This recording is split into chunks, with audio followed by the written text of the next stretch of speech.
7.2, relating the characteristics of an exponential function to its equation. Yesterday we started exploring what an exponential function actually is, and we decided that it was a function with the exponents having variables in the exponents.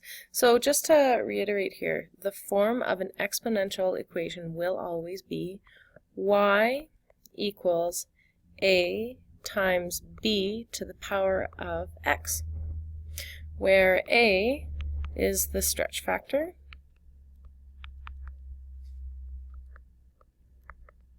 and b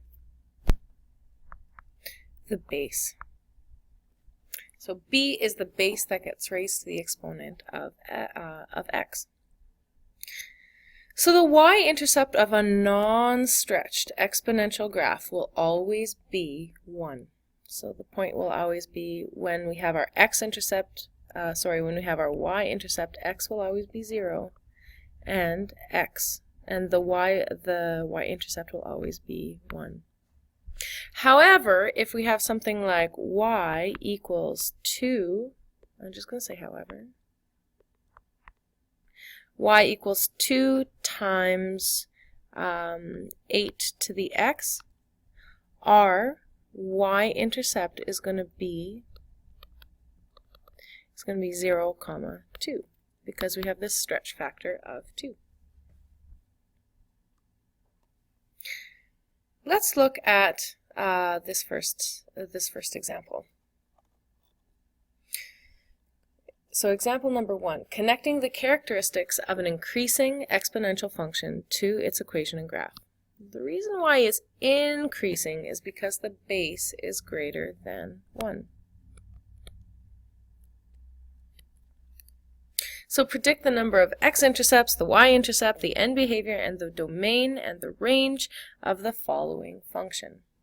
So the following function y equals e to the power of x. You can use the equation of the function to make your predictions, and then let's verify by graphing. I just want to highlight something. This whole e thing, e represents Euler's constant.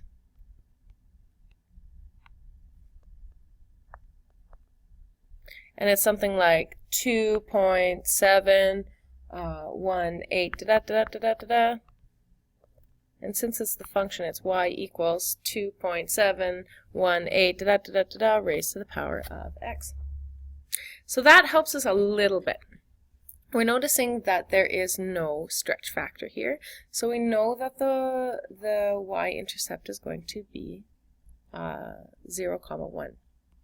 But first of all, let's predict the number of x-intercepts. Now yesterday when we were graphing, we were noticing that the increasing ones went like that. And it would get super close to the y-axis, to the x-axis, but it would never ever touch it. So we actually have, when we consider the number of x-intercepts, there are 0. And in an exponential function, there are always 0. How cool is that? The y-intercept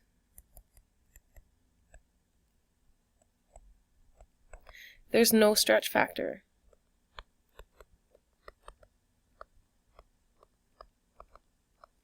So it's going to be the point 0, 1. The end behavior. Well, we're going from quadrant 2 to quadrant 1.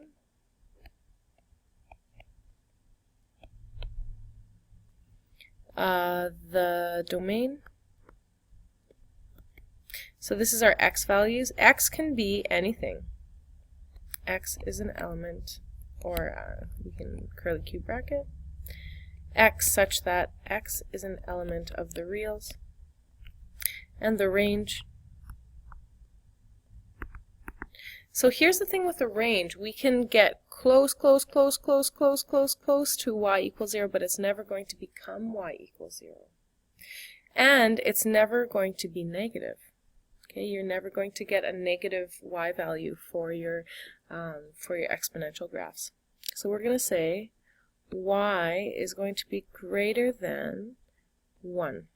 Oh, sorry, not greater than 1, greater than 0, and y is an element of the reals. So let's just double check this by graphing, shall we?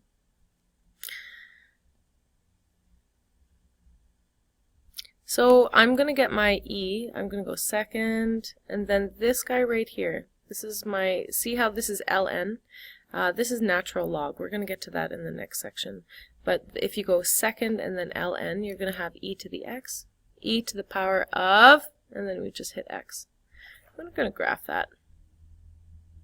Oh my goodness, my window settings are weird. So I'm going to go zoom, and then I'm just going to go zoom standard. See what happens. That's my go-to. Woo! I see something. I'm also noticing that my plots are on here, so I'm going to go second y, and I'm going to turn my plots off. Just so I don't get confused there. Graph it. Woohoo! And if I really wanted to see what was going on right in there, I could zoom it. So zoom in, and I'm just going to go up a little bit like that. Enter.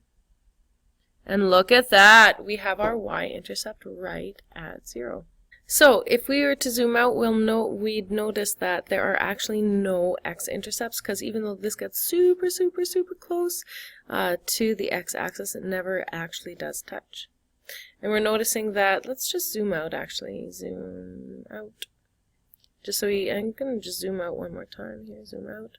So we can, you know what, let's just change those settings here. So we're going to go -5, and this is going to be +5. And we're going to go to -1 and x max. So let's go 9. Graph it. Look at that. Perfect. That's great. So we're going from quadrant 2 to quadrant 1. Our y-intercept here is going to be 0, and we can double check that. We can double check by saying value x equals 0, and we'll find out that it is indeed 1.